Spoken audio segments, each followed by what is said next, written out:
نحمده ونصلي على رسوله الكريم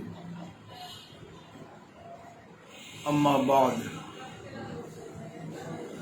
عید الاضحیٰ قریب ہے۔ چند سالوں سے پہلے بھی ایک شوشہ چھوڑا جاتا ہے عید الاضحیٰ کے قریب، عید الاضحیٰ کے موقع پہ بھینس کی قربانی کے حوالے سے لوگ سوال بھی پھر کرتے ہیں۔ آج کل سوشل میڈیا عام ہے، سوشل میڈیا پہ کافی ہمارے پاکستان میں یہ نام نہاد طبقہ اہل حدیث کے چند علماء ہیں جو یہ شوشہ زیادہ چھوڑتے ہیں، وگرنہ تو اب سوشل میڈیا پہ اہل حدیث علماء میں سے بھی کئی عالم جو ہیں خدا خوفی رکھنے والے، وہ بھی یہ ماننے پہ مجبور ہو چکے ہیں کہ بھینس کی قربانی جائز ہے۔ اور حقیقت یہ ہے کہ بھینس کی قربانی میں شرعاً کوئی قباحت نہیں ہے۔ اللہ نے قربانی کے جانوروں کے لیے اللہ نے بہیمۃ الانعام کا لفظ بولا ہے، اور بہیمۃ الانعام میں بھینس بالکل شامل ہے۔ عموماً جو سوال کیا جاتا ہے وہ یہ کیا جاتا ہے کہ نبی پاک صلی اللہ علیہ وسلم نے بھینس کی قربانی نہیں دی ہے۔ تو یہ سوال تو بھونڈا سا سوال ہے۔ اگر یہ دلیل بن سکتی ہے قربانی کے جائز نہ ہونے کے لیے کہ نبی پاک نے بھینس کی قربانی نہیں دی ہے، تو بھینس تو عرب کا جانور ہی نہیں ہے، تو نبی پاک صلی اللہ علیہ وسلم نے تو بھینس کا پھر گوشت بھی نہیں کھایا ہے، بھینس کا دودھ بھی نہیں پیا ہے۔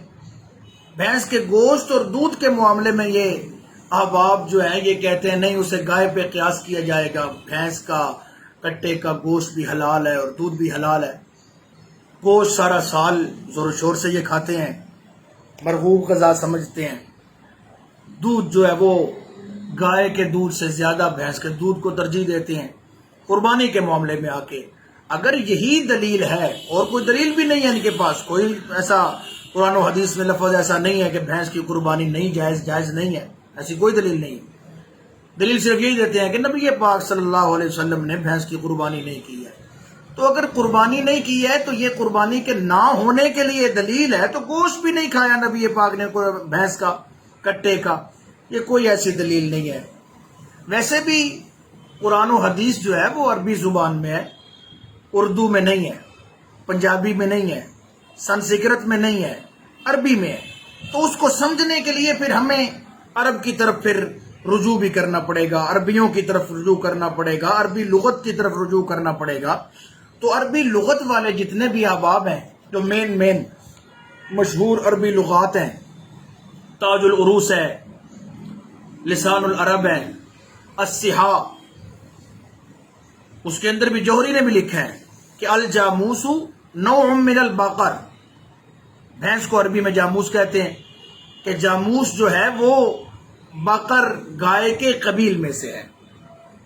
جی، بھینس جو ہے وہ گائے کے قبیل میں سے ہے، اس لیے اس کی قربانی میں کوئی کسی قسم کی کوئی قباحت نہیں ہے۔ اور اگر یہی مانا جائے جو عموماً عام طور پہ قرآن کے ظاہر کی دلیل دی جاتی ہے کہ اللہ نے قرآن میں 4 جانوروں کا ذکر کیا ہے، جوڑا جوڑا کر کے جو 8 بنتے ہیں، ثمانیۃ ازواج، اس آیت میں اللہ نے 4 جانوروں کا ذکر کیا ہے، بھیڑ کا، بکری کا، جی، تو گائے کا، بیل کا اور اونٹ کا۔ گائے، بھیڑ، بکری اور اونٹ، یہ 4 جانور بنتے ہیں، جوڑا جوڑا کر کے ثمانیۃ ازواج 8 بنیں گے۔ تو اگر بقرہ کے اندر صرف گائے کو شامل کرنا ہے، بھینس کو اس وجہ سے نکالنا ہے کہ بھینس کا تذکرہ نہیں ہے، تو پھر تو یہ جو قانون ہے یہ ذان کے اندر بھی آئے گا۔ ذان عربی میں بھیڑ کو کہا جاتا ہے، تو بھیڑ کو جب ذان کہا جاتا ہے تو پھر دمبا جو قربان کیا جاتا ہے تو پھر اس کو شامل کرتے ہیں، وہ نہیں جی وہ بھی بھیڑ کے قبیل میں شامل ہے۔ اگر ذان کے لفظ میں بھیڑ کا لفظ اس کے اندر اگر شامل ہے، اس کا نام دمبا شامل ہے، تو پھر بقرہ کے لفظ کے اندر پھر بھینس بھی شامل ہوگی، بھینس کو بھی شامل ماننا پڑے گا۔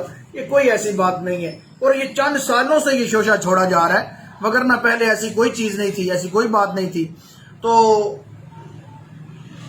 بالکل بغیر کسی قباحت کے آپ احباب بھینس کی قربانی کیجئے، کٹے کی قربانی کی. اور میری ایک اپنی ذاتی رائے ہے، کسی پہ مسلط نہیں کر رہا ہوں، میری اپنی ایک ذاتی رائے ہے. میں نے پچھلے دنوں ایک جگہ پہ بیان بھی کیا کہ جس طرح آج کل یہ ایک شوشہ چھوڑا جا رہا ہے بھینس اور کٹے کے حوالے سے کہ قربانی ٹھیک نہیں ہے، تو اس ایک غلط جو رواج رائج کیا جا رہا ہے اس کی مخالفت کے لیے میری تو رائے ہے کہ کٹے اور بھینس کی قربانی کرنے میں ثواب زیادہ ملے گا اس ایک رواج کو توڑنے کے لیے. اس لیے ایسی کوئی بات نہیں ہے. آپ بے شک عربی لغت کا مطالعہ کیجئے گا، اس کے اندر بھینس کو انہوں نے باقرہ کے اندر شامل کیا ہے. جی نبی پاک کی اگر قربانی کی نہ کرنے کی وجہ سے آپ بندے کہتے ہیں نبی پاک نے بھینس کی قربانی نہیں کی، تو وہ بات میں نے پہلے بتا دی ہے. اگر قربانی نہ کرنا نبی پاک کا اس بات کی دلیل ہے کہ قربانی بھینس کی جائز نہیں ہے، تو پھر نبی پاک نے گوشت بھی نہیں کھایا، نبی پاک نے بھینس کا دودھ بھی نہیں پیا. تو ایسی کوئی بات نہیں ہے. بالکل بغیر بلا کراہت آپ احباب جو ہے وہ بھینس کی قربانی کیجئے گا. اللہ تعالیٰ آپ کی یہ سنت ابراہیمی کو زندہ کرنا، اللہ تعالیٰ آپ کی قربانیوں کو قبول فرمائے. وما علیہ الا البلاغ.